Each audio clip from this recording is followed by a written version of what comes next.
the release of Fallout 4's first pack of downloadable content, Automatron will likely bring a lot of players back to the Commonwealth. But there will also soon be another reason to wander the wasteland again, and that is a revamped survival mode. And while I talk about this new update to survival mode in Fallout 4, I'm going to have some random Fallout 4 gameplay footage going on here in the background, so stay with me.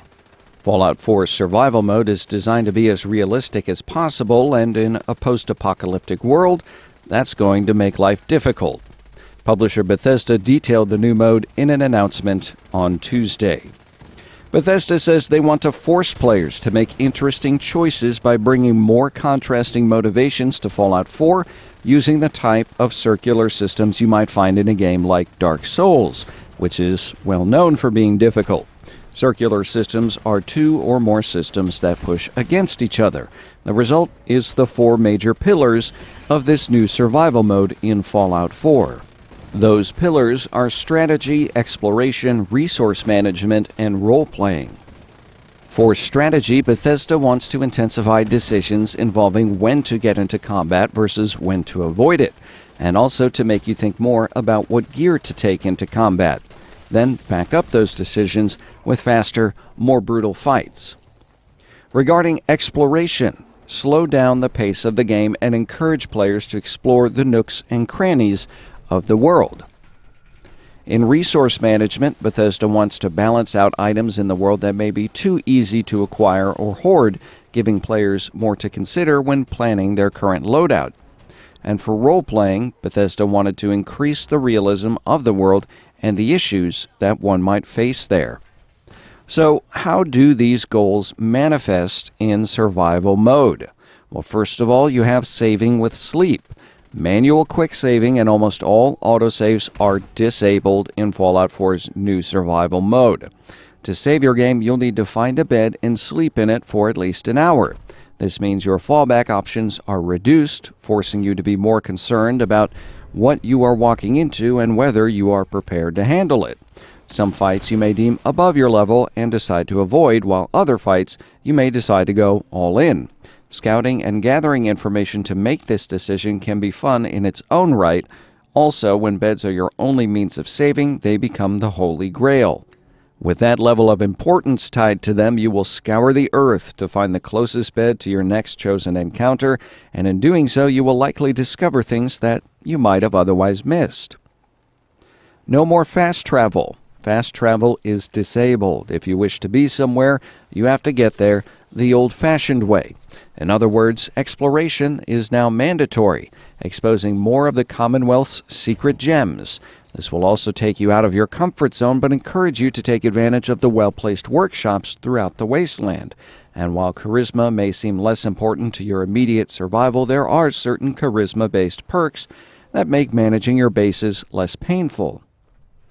Speaking of painful, increased lethality. You now deal but also take more damage. You can increase the damage you deal even further with adrenaline. More on that in a moment, but this makes combat more dangerous, which in turn slows you down and gets you to think about what you're walking into. Combine this with being much harder to save your game, and suddenly each encounter becomes more tense and dire. Combat more strategic. Because both you and enemies are more powerful, this means fights are about trying to use positioning and timing to get in your shots without taking enemy hits. This has an even bigger effect on melee players who will now need to use their block and parry to keep themselves from taking damage during fights. While this change raises the skill necessary to play, those who opt into survival should know what they're getting into. Fighting the unknown. Threats, unless added by a recon scope, no longer display on the compass, and the distance at which locations of interest will appear has been significantly shortened. You can now no longer rush through the world knowing what's around the next corner. At the same time, you'll likely explore even more in order to ferret out any and all locations.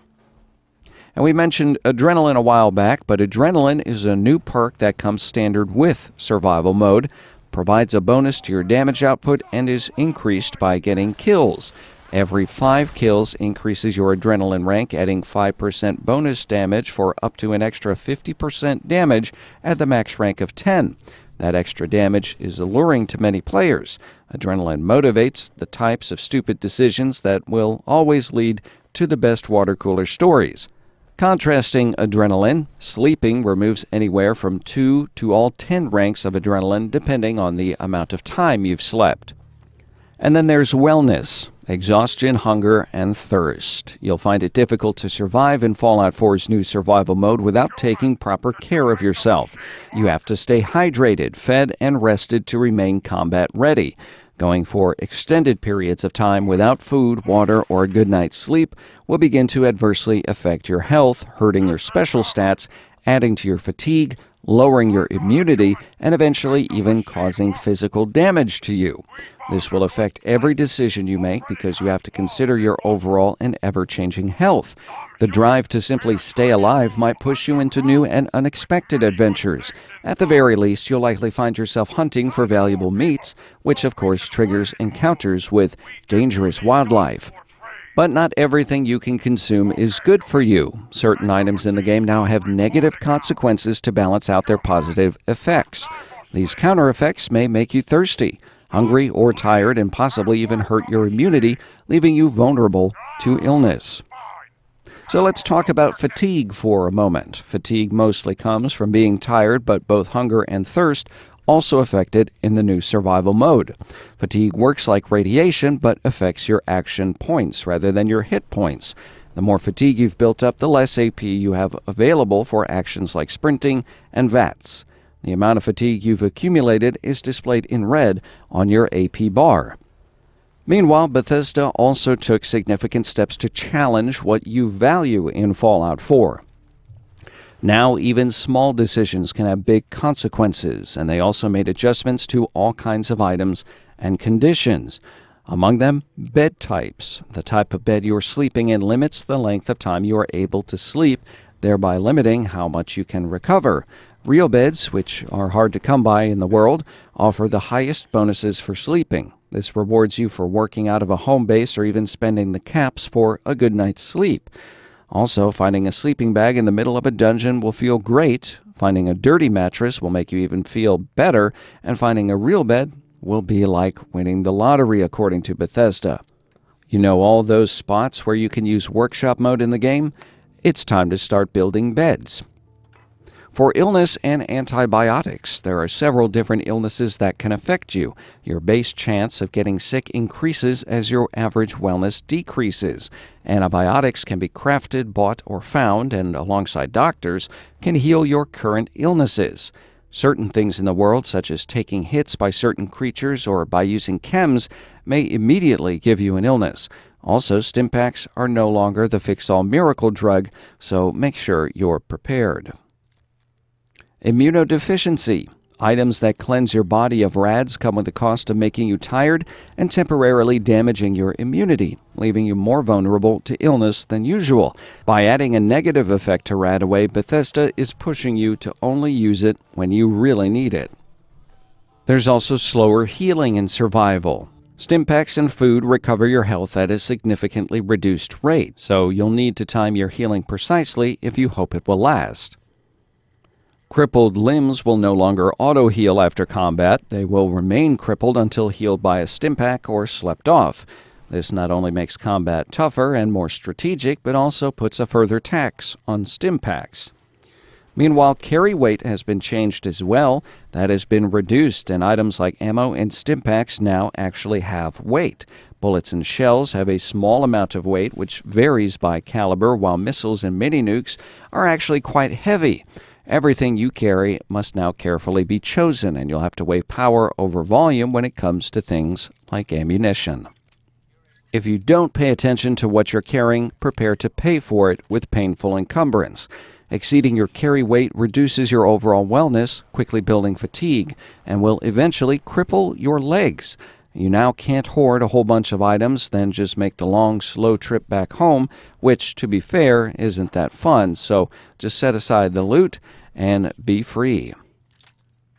Companion costs. Carry weight for companions has also been decreased, and they will no longer automatically get back up if down during combat. Instead, they will return home if abandoned without being healed. So don't hog your stim packs and don't turn your friends into mules. Likewise, if you've already downloaded Automatron, your new robot companions will need to be closely monitored. If you forget to use your robot repair kits, they will return home. And lastly, locations you've cleared will now repopulate with new enemies and loot at a significantly slower rate. So that means you will have to plan tactically and head out into the world to find new locations. If you combine all these elements, Fallout 4's new survival mode shatters the preconceptions about the game.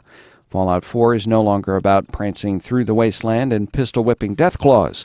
Survival mode changes it into a totally new and totally visceral survival experience. Bethesda Game Studios game director Todd Howard puts it poignantly, quote, "Taken together, it creates a Fallout experience unlike before. You feel the wasteland," end quote. You feel the wasteland, and it is unforgiving. Fallout 4's revamped survival mode is the brainchild of two Bethesda designers, Josh Hamrick and John Paul Duvall, who used an internal game jam to visualize what an overhauled survival mode in Fallout 4 might look like. Because of their game jam success, Bethesda then added several programmers who worked together to make this new mode a reality. Fallout 4's new survival mode is currently available in beta on Steam. Player feedback will be incorporated into the mode, refining it for a console release. Bethesda has yet to set a date for the revamped survival mode's release on Xbox One and PlayStation 4. If you found this video informational and useful, please like, share, and subscribe. Thanks for watching.